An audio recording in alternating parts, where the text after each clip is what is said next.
ডিজিটালে সবাইকে স্বাগত। আমি এই মুহূর্তে আছি গাজীপুরের কোনাবাড়ি জরুন এলাকায়। আমার পিছনে দেখতে পাচ্ছেন যে অন্তর্বর্তী সরকারের যে নারী কমিশন রয়েছে, সেই নারী কমিশনের কোরআন এবং হাদিস বিরোধী কিছু প্রস্তাব দিয়েছে। সেই প্রস্তাবের বিরুদ্ধে আগামীকালকে কিন্তু সরাদি উদ্যানে হেফাজতের উদ্যোগে মহা সমাবেশের ডাক দিয়েছেন হেফাজত ইসলাম। সেই মহা সমাবেশকে সফল করতে আজকে কিন্তু গাজীপুরের কোনাবাড়ি জরুন এলাকায় বা জমা বিভিন্ন মসজিদ থেকে মুসল্লিরা সেই সমাবেশ সফল করতে কিন্তু একত্রিত হয়েছেন। আমরা সরাসরি নিয়ে যাব সেই সমাবেশে, যে কোনাবাড়ি থানা হেফাজত ইসলামের যে সাধারণ সম্পাদক রয়েছেন তিনি কথা বলবেন। সরাসরি আপনাদেরকে নিয়ে যাব তার কাছে।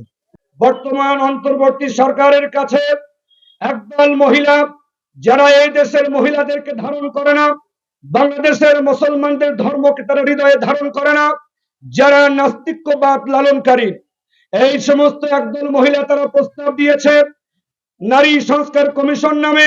যেই প্রস্তাবগুলোর অধিকাংশ প্রস্তাব কোরআনের বিরুদ্ধে, হাদিসের বিরুদ্ধে, ইসলামের বিরুদ্ধে। আমরা মুসলমান জাতি, আমরা আল্লাহর গোলাম। আমরা বেঁচে থাকতে 90% মুসলমানের দেশে আমরা কখনোই কোরআন বিরোধী, হাদিস বিরোধী কোন আইন পাশ করতে দিতে পারি না। কারণ ইসলাম ধর্ম শুধুমাত্র পরকালের জন্যই নয়, ইসলাম পরিপূর্ণ জীবন ব্যবস্থা। আল্লাহর কাছে একমাত্র পছন্দনীয় ধর্মের নাম ইসলাম। আল্লাহ তাআলা বলেন, ওমাই ইয়াবতাগি গায়রাল ইসলামি দীনান ফালা ইউকবালা মিনহু, যারা ইসলাম বাদ দিয়ে আমি আল্লাহর কাছে হাজির হবে, তাদের সে সমস্ত কাজকর্ম আদর্শ আমি আল্লাহ কখনো গ্রহণ করব না। এবং একমাত্র কেবলমাত্র আল্লাহর কাছে পছন্দনীয় ধর্ম ইসলাম। ইন্নাদ দীনা ইনদাল্লাহিল ইসলাম। সুতরাং আমরা পরিষ্কার করে বলতে চাই, আমরা ইসলাম শুধু পরকালের জন্য মানি না, আমরা ইসলাম মানি দুনিয়াতেও ভালো থাকার জন্য। কথা বলেন ঠিক কিনা? ইসলাম নারীদেরকে পুরুষের চাইতেও অনেক বেশি অধিকার দিয়েছে। সমান অধিকার নয়, বরং পুরুষের চাইতে নারীর অধিকার বেশি। কথা বলেন ঠিক কিনা? সমান কাজ নয়, বরং বাহিরের সকল কঠিন কাজ আমরা পুরুষরাই করব। কথা বলেন ঠিক কিনা?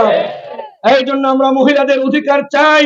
সেই অধিকার ন্যায্য অধিকার, সম্মানজনক অধিকার, ইসলামের দেওয়া বেশি অধিকার। কথা বলেন ঠিক কিনা?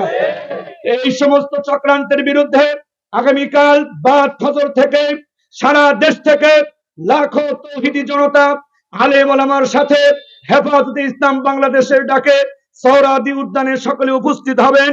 সেখানে দাবি তোলা হবে নারী বিষয়ক সংস্কার কমিশনের কোরআন বিরোধী প্রতিবেদন ও কমিশন বাতিল করতে হবে। সংবিধানে বহুত্ববাদের পরিবর্তে আমরা আমাদের সংবিধানে আল্লাহর উপরে পূর্ণ আস্থা এবং বিশ্বাস বহাল চাই। কথা বলেন ঠিক কিনা? এরপরে বিগত স্বৈরাচার সরকারের আমলে, খুনি সরকারের আমলে আলেমদের বিরুদ্ধে, সাধারণ জনগণের বিরুদ্ধে, রাজনৈতিক নেতাদের বিরুদ্ধে যত মিথ্যা মামলা হয়েছে, সকল মিথ্যা মামলা প্রত্যাহার করতে হবে। এবং শাপলা চত্বরে শত শত আলেম ওলামাকে ইসলামের জন্য হত্যা করে দেওয়া হয়েছে। আমরা শাপলা চত্বর হত্যাকাণ্ডের বিচার চাই। আমাদের দেশপ্রেমিক সেনাবাহিনীর 57 জন অফিসারকে ভারতের সহযোগিতা নিয়ে খুনি হাসিনা হত্যা করেছে। আমরা সেই বিডিআর হত্যাকাণ্ডের বিচার চাই।